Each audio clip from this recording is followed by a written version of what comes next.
Good day mga dudes, kamusta? Welcome sa aking channel. So today may small project tayong gagawin. And kung nakikita nyo may ginasgas na tayo yung kanto nitong kanilang loop. Pinapalagyan sa atin ng tiles para magmukha siyang may poste. Ayan. Yung kabila na grind ko na, ito i-grind pa natin. Itong corner na to. Ayan. Maging dun sa kabila, dun sa sulok. Para magmukha siyang may poste. At dito naman sa baba, yung kalibel ng bintana is pinapalagyan din sa atin ng tiles ito, yung area na to. Basta yung level ng bintana, lalagyan natin ng tiles. Isang diretso.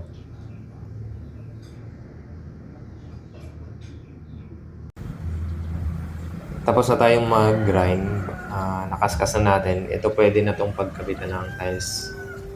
Magre-ready lang tayo ng ikakabit natin.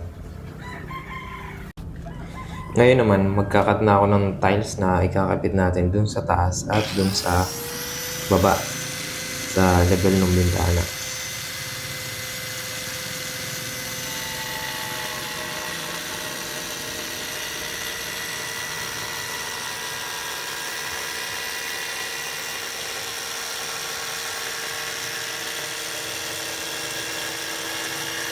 So, yun, paalala lang mga dudes sa pagkakat ng kahit ano man, tiles, bakal.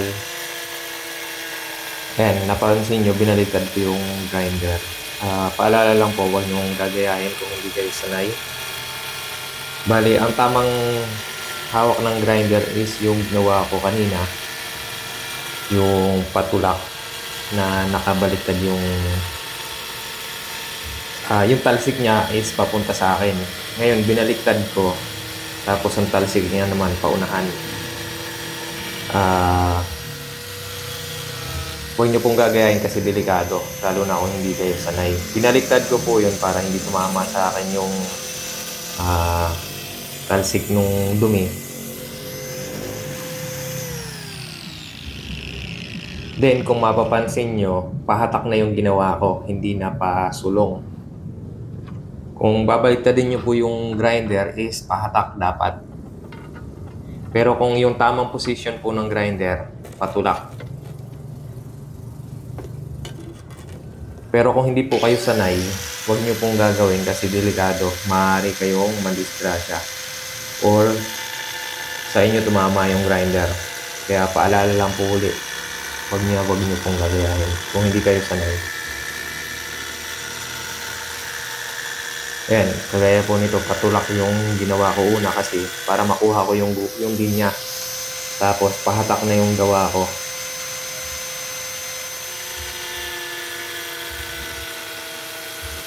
Kasi kung pag binaliktad mo yung grinder, tapos patulak yung ginawa mo, pagka umipit o sumabit, maaaring sa'yo ang punta ng grinder. Pero pagka ganito pahatak, medyo safe pa yan. Kasi paunahan ng susulong yan, paunahan.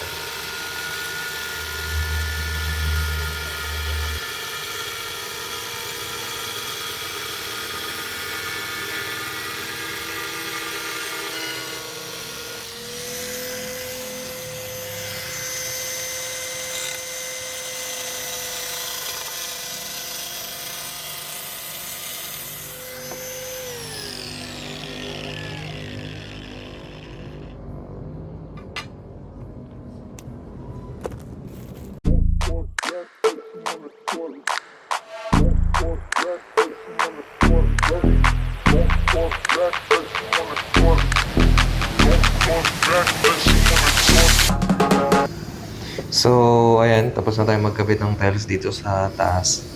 Bali, hindi ko na pinakita dahil mahirap yung pwesto. Medyo mahirap magkabit dito.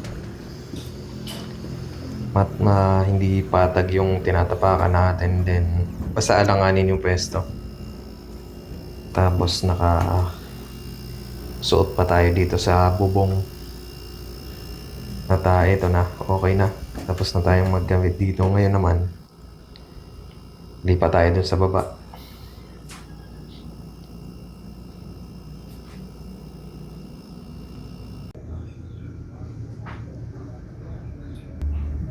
So, ayan, dito naman tayo sa baba. Igagrind din natin to para kumapit yung tela adhesive. At matanggal yung mga angat na pintura. Bali, ginamit nga pala natin is heavy duty na tile adhesive. Then, hinaluan pa natin ng Ready Fix para matibay. At ito na, nag-grind na natin.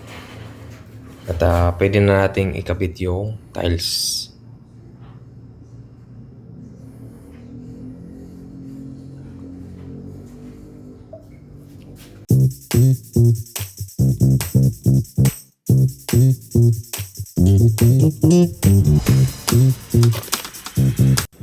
Ayan, tapos na tayong magkabit ng tiles. Di ko na pinakita dahil puno na yung memory card ko.